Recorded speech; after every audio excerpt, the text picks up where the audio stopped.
میرے دوستو، انسان کو اللہ تبارک و تعالیٰ نے کچھ چیزوں کی فطرت عطا کی ہے۔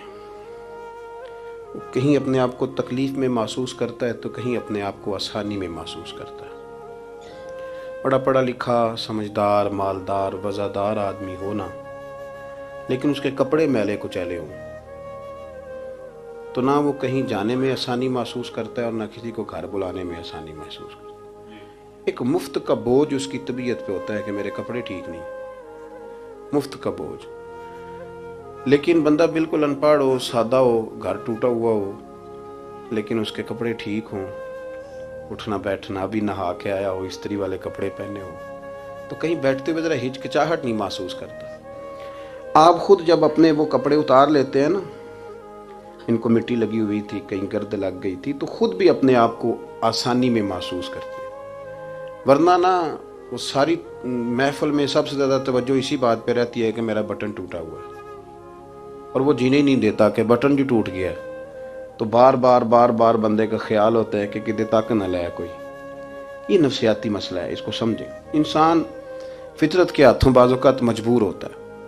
جس طرح انسان کا ظاہری حلیہ ٹھیک نہ ہو تو پورے سکون میں نہیں ہوتا، اسی طرح اگر باطن پہ کوئی بوجھ ہو نا،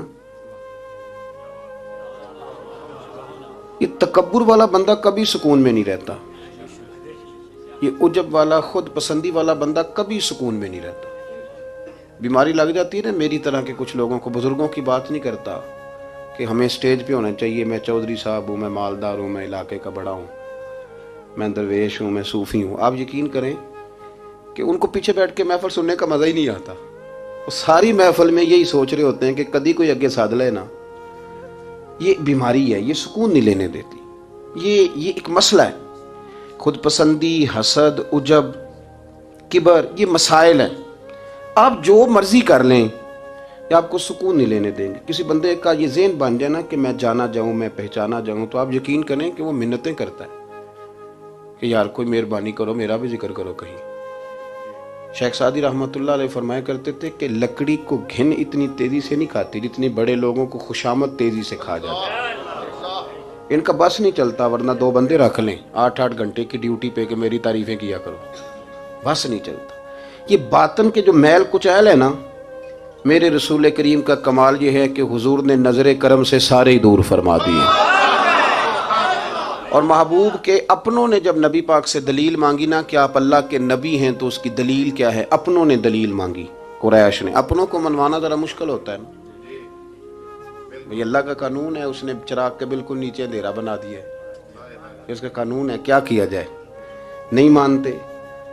اپنوں کو منوانا، قریبیوں کو۔ انہوں نے جب، میرے ایک دوست نے مجھ سے کہا کہ ایک نہیں سمجھ آئی کہ جب کوہ صفا پہ حضور نے کہا تھا کہ میں اگر تمہیں کہوں کہ اس طرف دشمن کھڑا ہے تو سارے کہہ رہے تھے ہم آپ کی بات مانیں گے، تو میں نے کہا وہ سرکار کو ماننے کی بات تھی۔ یہاں بھی بہت سارے لوگ ہیں وہ کہتے ہیں حضرت صاحب آپ کی عزت بڑی کرتے ہیں پر چپ کر جائیں، سیاست کا نام نہ لینا۔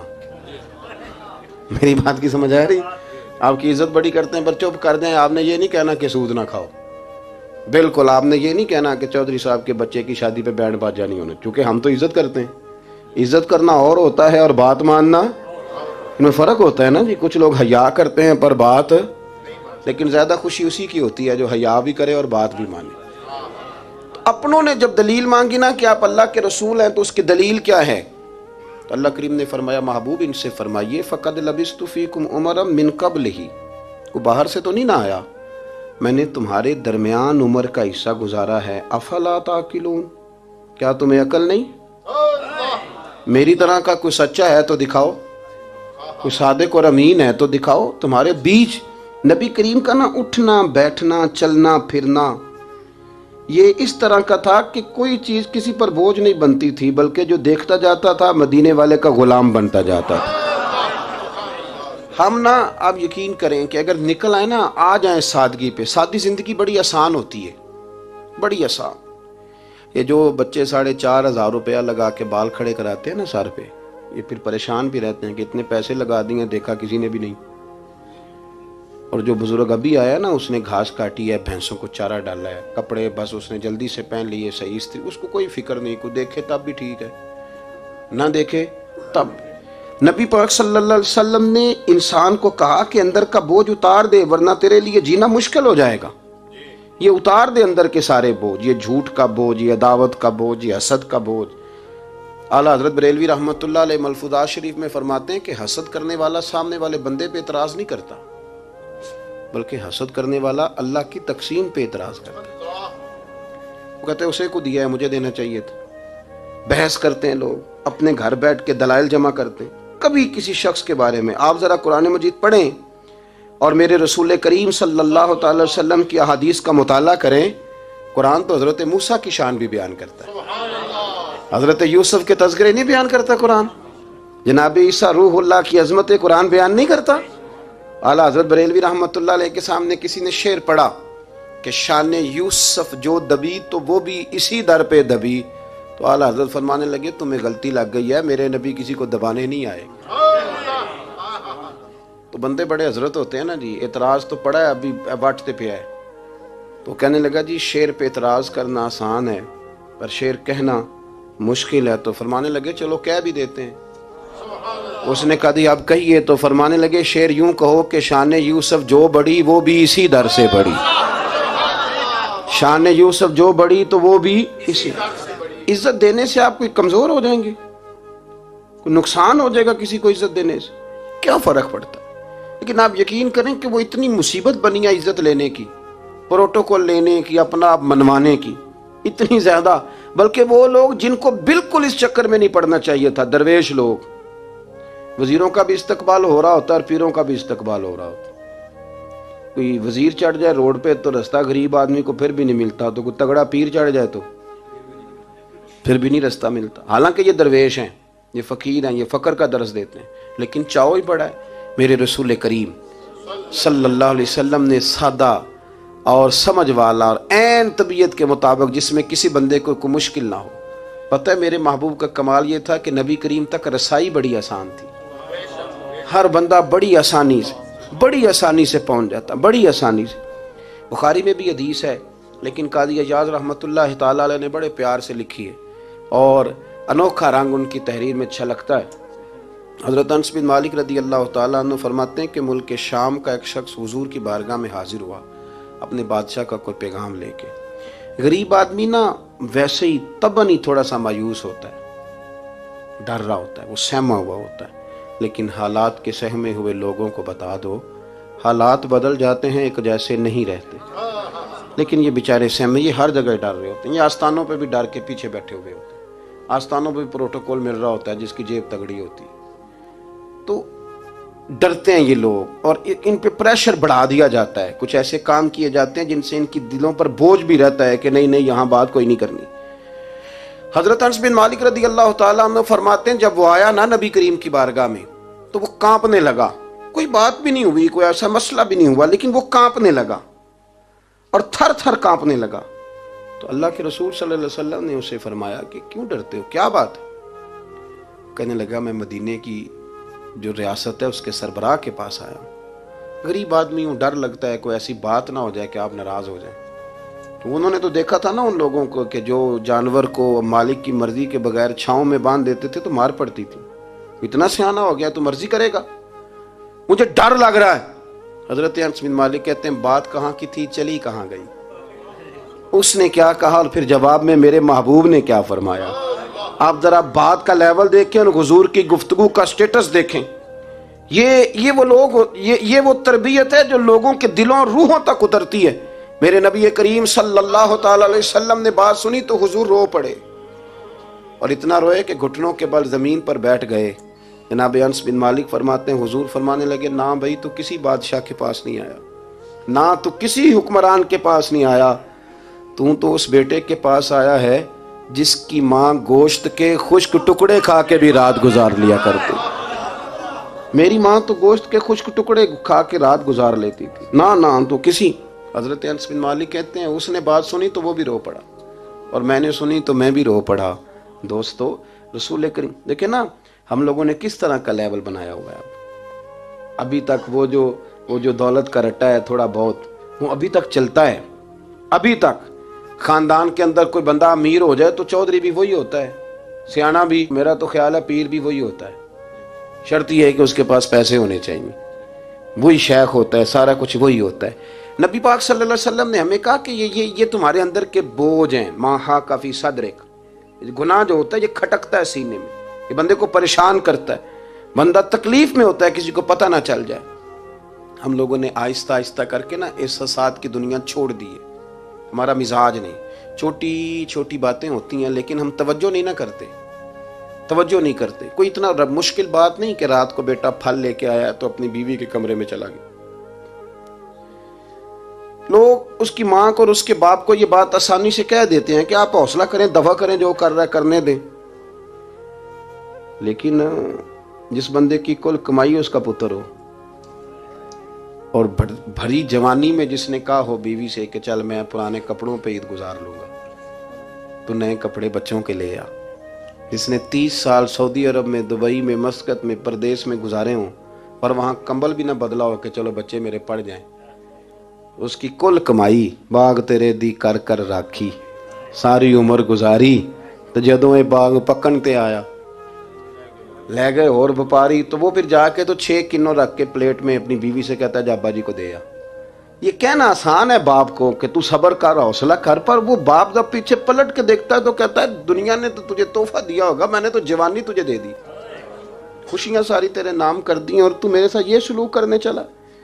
احساسات نہیں، اس کو پتہ ہی نہیں، روز دوست کو ٹیلی فون کرتا ہے کہ آج باہر سے کھانا کھائیں، کبھی ابا جی کو بھی کرنا کہ ابا جی آج میرے بغیر روٹی نہ کھانا، میں آؤں گا تو مل کے کھائیں گے۔ کبھی کہے اماں کو کہ اماں مجھے بڑے بڑے ریسٹورنٹ میں وہ مزہ نہیں آیا کہ تیرے ہاتھ کے چاولوں کی روٹی میں مزہ آیا، آج پکا نا۔ مجھے لگتا ہے اماں کو راشا بھی ہو تو پھر بھی وہ تیرے لیے محنت کرے گی، لیکن احساس ضروری ہے نا، وہ ہم پیدا نہیں کرتے، وہ ہماری توجہ نہیں جاتی۔ صاحب طبقات کہتے ہیں نبی کریم صلی اللہ تعالی علیہ وآلہ وسلم نے نا جب صحابہ کرام آئے تھے مکہ مکرمہ سے مدینہ طیبہ، تو آپ نے سن رکھا ہے کہ انصار مدینہ نے اپنی جائیدادیں بھی تقسیم کر کے آدھی آدھی مہاجرین کو دے دی تھی، تو ان میں ایک حضرت ام ایمن بھی تھی، نبی کریم کی رضائی والدہ ہیں۔ یہ حضرت عبداللہ رضی اللہ تعالیٰ عنہ جو سرکار کے والد گرامی، ان کی آزاد کردہ لونڈی، حضرت سیدہ طیبہ طاہرہ جناب آمنہ رضی اللہ تعالیٰ عنہ کی بھی بڑی خدمت کی انہوں نے۔ ان کو بھی ایک باغ ملا ہوا تھا۔ جب وہ خیبر کے علاقے فتح ہو گئے، یہودیوں سے بہت سارے علاقے لے لیے، تو اللہ کے رسول صلی اللہ علیہ وسلم نے فرمایا اب اس طرح کرو کہ یہ جو تم نے جائیدادیں لی ہوئی ہیں نا انصار سے، یہ واپس کر دو اور تمہیں اس میں سے دے دیتے ہیں۔ اور حضور علیہ السلام نے انصار مدینہ سے بھی کہا کہ میں ان کو یہ جائیدادیں دے کے اور تمہاری واپس کرانے لگا ہوں۔ تو انصار نے تو وہاں بھی بڑا انوکھا جواب دیا کہ یا رسول اللہ ہماری والے بھی رہنے دیں اور وہ والے بھی ان کو دے دیں۔ وَيُؤْثِرُونَ عَلَىٰ أَنفُسِهِمْ وَلَوْ كَانَ بِهِمْ خَصَاصَةٌ، یہ بھی ان کے پاس رہنے دے۔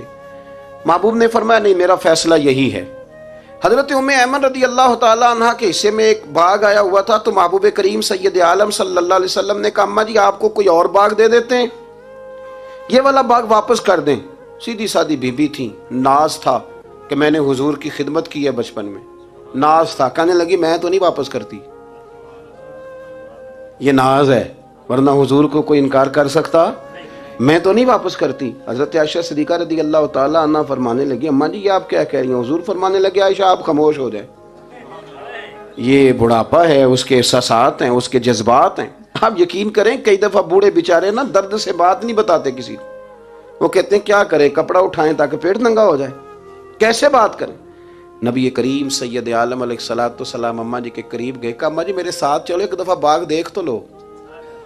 حضور ساتھ لے کے گئے، ایک باغ دکھایا تو کہنے لگی نہیں میں نے نہیں لینا، یہ مجھے میرے والا ٹھیک ہے۔ حضور نے پھر دوسرا دکھایا، کہنے لگے یہ بھی نہیں مجھے پسند۔ محبوب نے تیسرا دکھایا تو کہنے لگے یہ تو میرے والے باغ سے بھی پیارا ہے، یہ میں لے لوں گی۔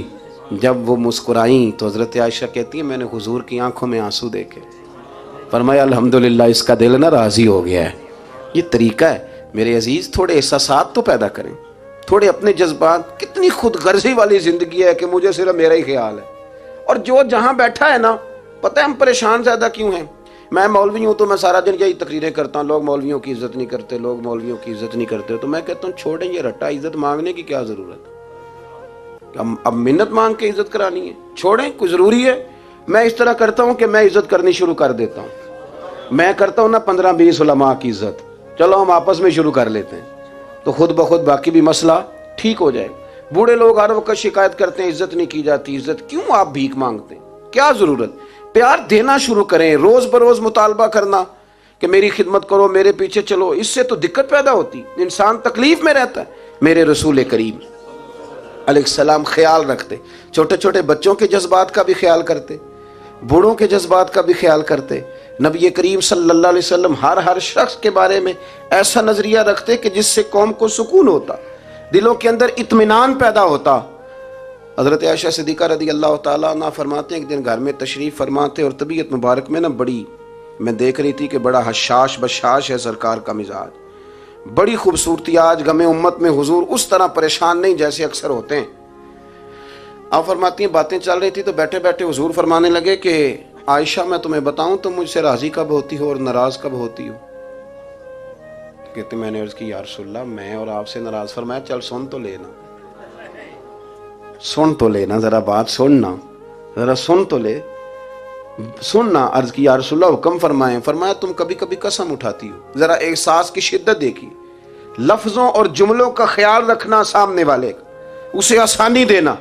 نبی کریم صلی اللہ، دیکھیں نا، میں نہیں پرواہ کرتا جی، اب بیویوں کی باتیں کون سنے، میں نہیں پرواہ کرتا جی فلانا تو ان پڑھ ہے، لیکن جو ہمیں حضور نے ذوق دیا جینے کا، جو تسلی دی ہمیں زندہ رہنے کے لیے، جو ہمیں کہا کہ یہ چیز تمہیں جوان کرے گی، ٹھنڈا رکھے گی. نبی کریم صلی اللہ تعالی علیہ وآلہ وسلم فرمانے لگے عائشہ تم نا کبھی کبھی قسم اٹھاتی ہو؟ کہا یا رسول اللہ اٹھاتی ہوں. فرمایا جب تم تھوڑا بہت ناراض ہوتی ہو نا کہ کسی اور زوجہ کے پاس وقت زیادہ گزر گیا ہے، تو پھر تم پتہ کس طرح قسم اٹھاتی ہو؟ تم کہتی ہو مجھے ابراہیم علیہ السلام کے رب کی قسم، اور جب تم راضی ہوتی ہو تو کہتی ہو مجھے محمد مصطفیٰ کے رب کی قسم. اور میں مجھے پتہ ہے. جناب عائشہ کہتی ہے میں رو پڑی، میں نے کہا محبوبہ بات بالکل اسی طرح ہی ہے، لیکن قربان جاؤں یہاں تک خیال رکھتے ہیں آپ حضور، یہاں تک احساسات ہے، یہاں تک. فرمایا مجھے پتہ ہوتا ہے کب تمہارا جذبہ کیا ہے اور کب تمہارا رنگ کیا ہے. دوستو یہ چیزیں جب نکل جاتی ہیں نا مزاج سے پھر آسانی ہو جاتی ہے. لیکن وہ ہمارا اپنے آپ کو پسند کرنا، اپنی طبیعت پہ ناز کرنا، اپنے آپ کو دیکھتے رہنا اور اپنی تعمیر میں اتنا غرق ہونا کہ باقی ساری خوبصورتیوں سے بھول ہی جانا، صرف نظر ہی کر لینا. تھوڑا تھوڑا پیار بانٹیں. اتنا اوپر کھڑے ہو کے نیچے دیکھو گے تو ہر چیز چھوٹی نظر آئے گی.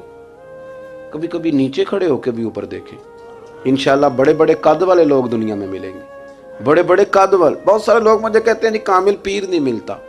میں کہ نہیں ملتا، پیسے بندے دی جیب ٹھیر سارے ہوں تو پھر کامل پیر کیویں ملے؟ اور 2 ایم اے وہ کر جائے، چاہے سیپلیوں میں ہی پاس کر جائے، پھر کامل پیر کیسے ملے؟ وہ ہو چودھری صاحب اور اس کو پیر مل جائے. ان 3 بندوں کو پیر ملتا، اس کے لیے تو تھوڑا نیچے اترنا پڑتا ہے نا جی. پہلے جو برتن بھرا ہوا ہو تو اس میں پیر صاحب کیا ڈالیں گے؟ کوئی خالی ہوگی تو شے اندر آئے گی نا. اپنی زندگی میں تھوڑا سا لیول. حضرت خواجہ شمس العارفین سیالوی رحمۃ اللہ علیہ، خواجہ صاحب گزر رہے تھے تو ایک بچہ نا، ہمارے دیہاتوں کے بچے جو ہوتے ہیں نا وہ ان کا اپنا سٹائل ہوتا ہے اور وہ بڑے مست لوگ ہوتے ہیں. اصل مزہ وہی بچے اٹھاتے ہیں جو دیہاتوں کے، وہ جو زندگی گزارتے ہیں بڑی شاندار ہوتی. میں آپ کو تجربے کی روشنی میں کہہ رہا ہوں، میں نے دیہات بھی کھول کے دیکھے اور شہر بھی سارے دیکھے، اللہ ماشاء اللہ ڈھیر سارے شہر میں نے دیکھے. اور میں نے اس میں دیکھا ہے کہ زیادہ سکھی یہی بچے رہتے ہیں جو مٹی میں بھی کبھی کبھی دوڑتے ہیں، ہاں جو سن لیتے ہیں تھوڑی بہت. آپ یقین کریں کہ سارے گاؤں کے بوڑھے ہی دادا ہوتے تھے اور سارے ہی چاچے ہوتے تھے اور سارے ہی. اب تو رٹا بن گیا، اب تو مسئلہ خراب ہو گیا، عجیب سی الجھن لوگوں نے پیدا کر دی. خواجہ صاحب رحمۃ اللہ علیہ گزر رہے تھے تو ایک بچہ بیری کو روڑے مار رہا تھا. روڑے سارے جمع کر دیے اور مارتا جا رہا ہے. اور یہ بچے گاؤں کے جب یہ فائرنگ کرتے ہیں نا بیری پہ تو یہ روڑے پہلے جمع کر لیتے تاکہ پھر بے دریغ بغیر رکنے کے اپنا کام کرتے رہیں. تو مار رہا تھا تو حضرت شمس العارفین رحمۃ اللہ تعالی علیہ آپ بھی گزرے، مریدین ساتھ تھے، تو 1-2 روڑا نا حضرت کو بھی لگ گیا. تو فرمانے لگا پتر ذرا خیال کرنا، میں بوڑھا آدمی ہوں، اس عمر میں تو زخم بھی ٹھیک نہیں ہوتے. اس نے بچے نے پلٹ کے دیکھا تو وہ تو جانتا تھا نا کہ چائے سے کیتلی زیادہ گرم ہوتی ہے، مرید ماریں گے. اس نے دوڑ لگا دی، بھاگا اور سر پٹ دوڑا. اور جب وہ تیزی کے ساتھ دوڑا نا، تیزی کے ساتھ، اللہ اکبر، تو خواجہ صاحب نے بھی مریدوں سے کہا اس کو پکڑ کے لاؤ، پکڑ کے لائے تو خواجہ صاحب فرمانے لگے دوڑتا کیوں؟ کہنے لگا جی دو حرفی بات ہے، آپ ماریں گے، آپ کے مرید ماریں گے، روڑا جو لگ گیا۔ کیا انداز ہے بزرگوں کا، پیار بانٹنے کا۔ یہ چیزیں انسان کو بڑا میٹھا رکھتی ہیں۔ آپ یقین کریں پروٹوکول سے نکل آئیں آپ سوکھے ہو جائیں گے، آسان زندگی۔ خواجہ صاحب رحمۃ اللہ تعالیٰ علیہ فرمانے لگے ویسے تو کر کیا رہا تھا؟ کہنے لگا میں روڑے مار رہا تھا بیری کو۔ تو فرمایا بیری تجھے جواب میں کیا دیتی ہے؟ کہنے لگا جی وہ تو پھل دیتی ہے۔ تو آپ فرمانے لگے تو شمس العارفین کو بیری سے بھی کیا گزرا سمجھتا ہے؟ آپ اتر میرے سینے سے لگ، اور جو پھل میں تجھے دوں گا نا پہلے کبھی نہ کسی نے دیا ہوگا۔ تھوڑا لیول تو نہیں دیکھیں نا، ہمارے بچے بڑی آسانی سے کہہ دیتے ہیں میرے گاؤں کے لوگ جاہل ہیں جی سارے۔ تو میں کہتا ہوں جاہل کو جاہل کہہ کے جان چھڑانا تو آسان کام ہے، یہ تو آسان کام ہے، پر جاہل کو پکڑ کے عالم بنا دینا یہ مدینے والے رسول کا طریقہ ہے۔ وہ جہاز میں جو لوگ زیادہ ٹریول کرتے ہیں وہ اس بات کو ذرا آسانی سے سمجھیں گے کہ جو ہمارے دیہاتوں سے لوگ جاتے ہیں نا عمرہ کرنے، اکثر غریب لوگ ہوتے ہیں، کئی تو بیچارے کمیٹیاں ڈال کے جاتے ہیں۔ تو وہ جب چڑھتے ہیں نا جہاز پہ تو بچہ پڑھا لکھا بیٹھا ہو تو بابا جی کو نہیں پتا ہوتا، تو وہ سیٹ نمبر کیسے دیکھنا ہے، تو بیٹھ جاتے ہیں جہاں جگہ ملے، سمجھتے ہیں بس ہی ہیں۔ تو بچے تنقید کر رہے ہیں جی ساڈے پنڈ دے بندے نہیں سیانے ہو سکتے، دیکھو انہوں نے بس ہی سمجھا ہوا ہے، اور ہنستے ہیں، پھبتیاں کستے ہیں، مذاق اڑاتے ہیں۔ تو میں کہتا ہوں یار تو اگر پڑھا لکھا ہوتا نا تو تم دروازے پہ جا کے بابا جی کا ہاتھ تھامتا، پھر تو سیٹ نمبر دے کے انہیں بٹھاتا، ہاتھوں تے سیٹ بیلٹ باندھتا، پھر پانی کی بوتل دیتا اور پھر کہتا حضور بزرگوں میں فلانی جگہ بیٹھا ہوں، میری ضرورت پڑی تو دوبارہ بھی آواز دے لینا۔ پڑھے نا بخاری مسلم، حضرت انس بن مالک رضی اللہ تعالیٰ عنہ فرماتے ہیں نجرانی چادر حضور نے اوڑی ہوئی تھی اور نبی کریم صلی اللہ علیہ وسلم جا رہے ہیں، جناب فاروق اعظم بھی ساتھ ہیں، تو کہتے ہیں پیچھے سے ایک شخص نے نا حضور کی وہ چادر، اس میں سرخ دھارے دار تارے تھی، تو پکڑ کے نا اس نے چادر حضور کی کھینچی، تو وہ جو چادر تھی وہ حضور کے گلے میں پھر گئی۔ فرماتے میں وہ تکلیف محسوس کر رہا تھا، تو وہ کھینچ کے نا چادر، تو کہنے لگا میں کچھ مانگنے آیا ہوں۔ تو دروازہ زور سے کھٹکھٹائے اسے بھیگ دیتے ہو، کہتے دوڑ جا دروازہ توڑے گا، لیکن حدیث کے لفظ ہیں فَالْتَفَتَ إِلَيْهِ فَضَحِكَ۔ حضرت انس بن مالک کہتے ہیں جب مصطفیٰ کریم نے اس کی طرف دیکھا تو حضور نے مسکرانا شروع کر دیا۔ یہاں مسکرانا کمال ہے۔ اعلیٰ حضرت بریلوی کہتے ہیں جس کے گچھے سے لچھے جڑے نور کے ان ستاروں کی نزہت پہ لاکھوں سلام، اور جس کی تسکی سے روتے ہوئے ہنس پڑے اس تبسم کی عادت پہ لاکھوں سلام۔ حضور نے توجہ کی تو مسکرائے، فرمایا کیا لینے آیا ہو؟ کہنے لگا بھکاری ہوں، کچھ لینے آیا ہوں۔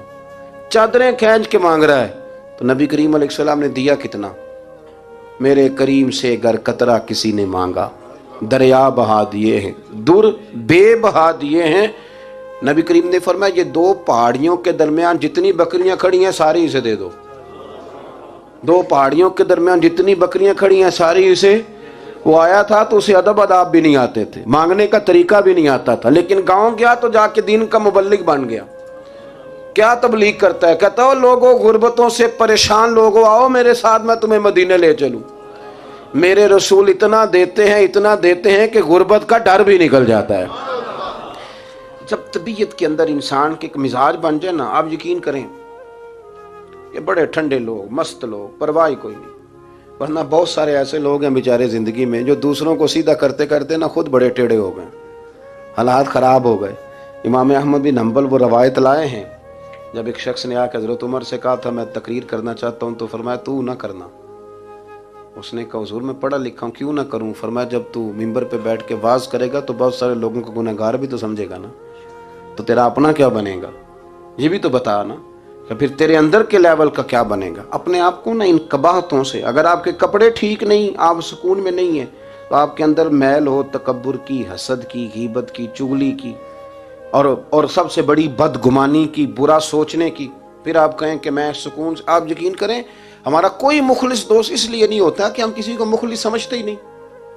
ہمارے زمانے میں سچا اس لیے کوئی نہیں کہ ہم کسی کو سچا سمجھتے نہیں۔ ہمیں بزرگ اس لیے نہیں ملتے کہ ہم کسی کو بزرگ، ناراض نہ ہونا، میری بات پہ غور کرنا، ہمارے ہاں اس لیے کوئی ہمارا ہمدرد نہیں کہ ہم کسی کو ہمدرد، ہمارے بندے کو تو دکاندار کہہ رہے ہیں، ہر بندے کو تو جھوٹا کہہ رہے ہیں، ہر بندے کو تو دھوکے باز کہہ رہے ہیں، ہر شخص تو ہماری نظر میں جاہل ہے، ہر عالم تو معاذ اللہ ہماری نظر میں بے عمل ہے، تو جب اس قدر زیادہ ہمارا ذہن برا ہو جائے گا، یا ایھا الذین آمنوا اجتنبوا کثیرا من الظن ان بعض الظن، اس اتنا برا سوچیں گے تو پھر تو حضور نے فرمایا نہیں کہ اللہ تمہارے گمان کے قریب ہے، اس طرح کا گمان کرتے ہو رب بھی ویسا ہی بن جاتا ہے۔ تو اپنی سوچوں کو ستھرا کریں، اپنی طبیعت میں نرمی لائیں۔ آپ اچھے بندے ڈھونڈنے ملیں گے تو رب آپ کو ڈھیروں بندے عطا کرے گا۔ اپنے آپ کو کمزور نہ کریں، کبھی چھوٹا نہ کریں، چھوڑیں۔ اپنی نجی مجلسیں بھی پاک کریں، صاف ستھری کریں اور خوبصورت کریں، اور اپنی جو خلوتیں جلوتیں ان میں محنت کریں۔ اپنے سے دوسروں کو افضل جاننا سیکھیں، لوگوں کا اکرام کرنا سیکھیں، آداب سیکھیں، اور لوگوں کے بارے میں اچھی گفتگو کرنی سیکھیں۔ آپ یقین کریں یہ کام آپ کسی کے لیے کر کے دیکھیں، اللہ آپ کو سکون عطا کرے گا۔ اعلیٰ حضرت بریلوی رحمۃ اللہ علیہ سے کسی نے کہا تھا، حضرت جی میرا دل بڑا بے سکون رہتا ہے تو کوئی وظیفہ دیں، تو اس کا خیال تھا کچھ پڑھنے کو بتائیں گے۔ تو فاضل بریلوی رحمۃ اللہ علیہ فرمانے لگے، اس طرح کر، کسی بندے کے ساتھ نیکی کر، پر اسے پتہ نہ ہو میرے ساتھ کون کر رہا ہے، اسے خبر ہے۔ فرمایا اس طرح کی نیکی کر، پھر رب تیرے دل کو قرار عطا کرے گا۔ وہ جو دکھا کے مسجد میں پیسے دیے جاتے ہیں وہ نام تو ہو جاتا ہے پر سکون لے جاتا ہے وہ، لیکن جو چھپا کے نیکی ہوتی ہے وہ ذرا مزہ کر جاتی ہے۔ اٹھ فریدا ستیا، جھاڑو دے مسیت، تو ستیں تے رب جاگدا، تیری ڈاڈے نال پرید۔ اٹھ فریدا ستیا تے خلقت ویکھن جا، متے کوئی مل جائی بخشیا تے تو بھی بخشیا جا۔